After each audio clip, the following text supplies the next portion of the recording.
Once upon a time, there was a young and extraordinarily beautiful woman named Sona.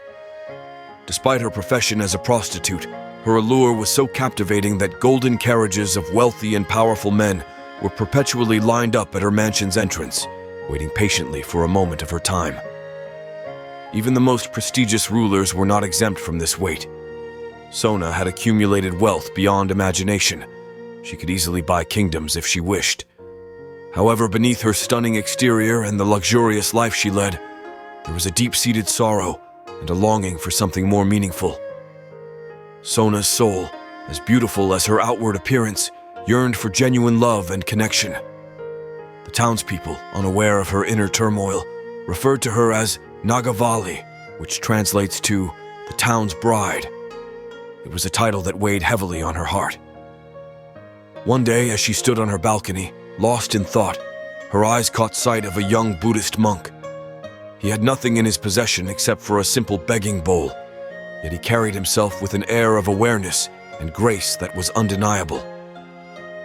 In that moment, something within Sona stirred. She felt an inexplicable pull towards the monk, and without a second thought, she rushed down to meet him. With a warm and inviting smile, she said, "Oh, dear monk, would you do me the honor of accepting a meal at my home?" The monk, with a serene expression, accepted her invitation graciously. As Sona served him food, she found herself opening up to the monk, sharing her thoughts and feelings. She extended an invitation for him to stay at her residence during the upcoming 4-month rainy season, explaining that it was a tradition for monks to remain stationary during this time.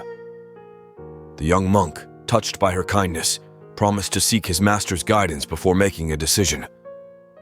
Before the young monk could reach his assembly, other monks who had witnessed Sona's interaction with him rushed to Buddha in a state of panic. They expressed their concerns, highlighting the impropriety of a monk residing with a prostitute. Buddha, with his infinite wisdom and calm demeanor, instructed them to wait for the young monk's return. Upon his return, the young monk recounted the entire encounter to Buddha, seeking his permission to stay with Sona for the rainy season. He explained that he would need a place to stay during that time, just like the other monks, and he saw no harm in accepting Sona's kind offer. Buddha, after looking deep into the young monk's eyes and sensing his sincerity, gave his permission. This decision left the congregation of monks in disbelief. They couldn't fathom why Buddha would allow such a thing. They voiced their concerns loudly, emphasizing that Sona was a prostitute, and it was inappropriate for a monk to stay in her house. Buddha, with a gentle smile, reassured them, explaining that the young monk had shown respect towards Sona by not referring to her as a prostitute. He emphasized the transformative power of deep meditation and expressed his trust in the young monk's ability to maintain his spiritual integrity. 3 days later, the young monk moved in with Sona, and the monastery was abuzz with gossip. Buddha, however, remained unfazed. He urged the other monks to wait and see the outcome, reminding them that if the young monk's meditation was deep enough, he had the power to transform Sona. If not, she had the power to change him. It was a test of meditation against physical attraction. Despite the whispers and doubts, the 4 months passed, and the young monk returned to the monastery, his spiritual integrity intact.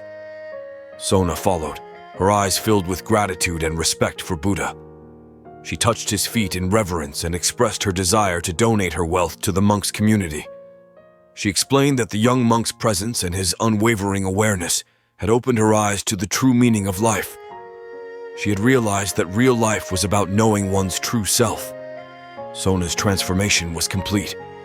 She had found the genuine connection and love she had been yearning for, not in the physical realm, but in the spiritual realm.